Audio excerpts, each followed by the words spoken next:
ఒక మహిళగా చెప్పండి. ఒక మహిళ అంటే మనిషిని ఫస్ట్ మంచిగా చెప్పండి. ఈ మధ్య మహిళలు చాలా క్రూరంగా ప్రవర్తిస్తున్నారు. మొత్తం దాడులు చేస్తున్నారు. ఒకప్పుడు రక్తం చుక్క చూస్తే భయపడే మహిళలు ఇప్పుడు రక్తం చుక్క చూసి భయపడతా కనుక భద్రకాళి ఎట్లా జరుగుతుంది? ఎందుకు పట్టుకొస్తారు మీరు ప్రశ్నలు? డైరెక్ట్ క్వశ్చన్ కి రావాలి. ఇప్పుడు మహిళలు రక్తపాతం చేస్తున్నారు, చంపేస్తున్నారు, భర్తల్ని గొంతు కోసి చంపుతున్నారు. నీకు మాట చెప్తుంది. వాళ్ళకి ఏం చెప్పాలనుకుంటున్నాను? ఒక మహిళ ఎలా ఉండాలి, ఎలా ఉండకూడదు? ఎందుకు చెప్పాలి? మొగడు ఎట్లున్నాడు రోజు చెప్తున్నావా? నేనేమన్నా నువ్వు చెప్తున్నావా? నువ్వు మొగడు ఎట్లుండాలో చెప్తున్నావా? మొగడు ఎట్లుండాలో మొగడు ఇంటర్వ్యూ చేస్తున్నావా? పనిగా ఇంత పెద్ద ప్రపంచంలో ఒకళ్ళు ఉంటుందా? ఆడోళ్ళు ముందు ఆడోళ్ళని చంపి మొగోళ్ళ దగ్గరికి వెళ్ళి మొగోళ్ళు ఎట్లుండాలని ఇంటర్వ్యూ చేయ ఫస్ట్.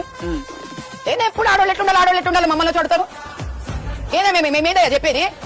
దేశంలో ఆడోళ్ళు ఎక్కువ బాధపడుతున్నారా, మొగోళ్ళు ఎక్కువ బాధపడుతున్నారా? ఇప్పుడు మగవాళ్ళే ఎక్కువ. నీ దగ్గర సెన్సస్ ఉందా? బయటిది సెన్సస్ ఉంటే నరికి ఫ్రిడ్జ్ లో పెట్టింది కదా మొగోడా ఆడ మనిషి? ఢిల్లీలో నరికి ఆడపిల్ల నీ ఫ్రిడ్జ్ లో పెట్టిన ఆడమనా మొగోడా?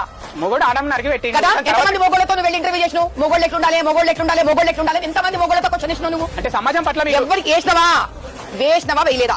వేయలేదా? ఆ ఇంటర్వ్యూ చేసుకున్నాక నా దగ్గర అప్పుడు ఆడవాళ్ళు ఎట్లుండాలో నేను జరుగుతున్న దారుణాలు చెప్పబోయా దీనికి ఆన్సర్ నువ్వు ఫస్ట్. ఇప్పటిదాకా ఆడవాళ్ళని చంపినందుకు ఎంతమంది మొగోళ్ళ దగ్గర పోయి క్వశ్చన్ వేసినావు? మొగోళ్ళు ఎట్లుండాలో చెప్పు, నువ్వు మొగోళ్ళకి నేర్పించు. అది వేసినాడు నువ్వు నా దగ్గర. ఊరికి ఆడవాళ్ళ మీద ఆడవాళ్ళకి దాడి ఆపేసేయండి.